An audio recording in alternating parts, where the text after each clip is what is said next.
Assalamualaikum warahmatullahi wabarakatuh. My name is Zawa Adia Haryanti, and tonight I want to read about method of education, East versus West. A teacher from a Western country recently visited an elementary school in an Asian country. In one class, she watched 60 young children as they learned to draw a cat. The teacher drew a big circle on the blackboard, and 60 children copied it on their papers. The teacher drew a smaller circle on top of the first and then put two triangles on top of it. The children drew in the same way. The lesson continued until there were 61 identical cats in the classroom. Each student's cat looked exactly like the one on the board. B. The visiting teachers watched the lesson and was surprised. The teaching methods were very much different from the way of teaching in her own country. A children's art lesson in her own country produced a room full of unique pictures, each one completely different from the others. Why? What caused this difference in educational methods in a classroom in any country?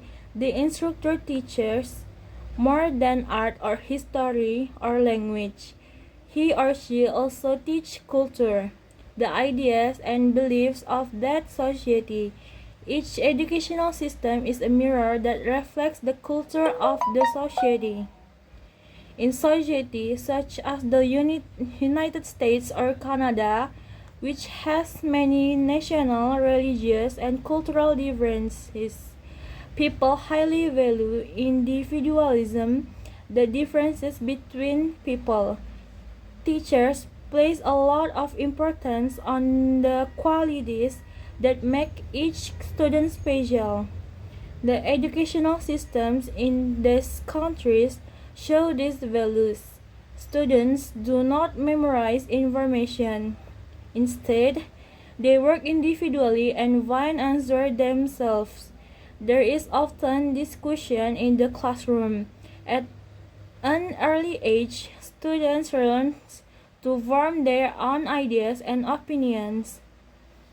In most Asian societies, by contrast, the people have the same language, history, and culture. Perhaps for this reason, the educational system in much of the Orient reflects societies' belief in group goals and purpose rather than individualism. Children in China, Japan, and Korea often work together and help each other on assignment. In the classroom, the teaching methods are often very formal. The teacher lectures and the student listen.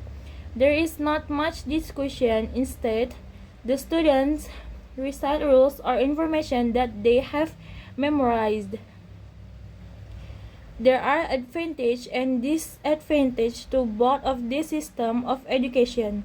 For example, one advantage to the system in Japan is that students there learn much more math and science than American students learn by the end of high school. They also study more hours each day and more days each year than North Americans do. The system is difficult, but it prepares students for society that values discipline and self-control. There is, however, a disadvantage. Memorization is an important learning method in Japanese school. Yet many students say that after an exam, they forget much of the information that they have memorized. The advantage to the educational system in North America, on the other hand, is that students learn to think for themselves. The system prepares them for a society that values creative ideas. There is, however, a disadvantage. When students graduate from high school, they haven't memorized as many basic rules and facts as students in other countries have.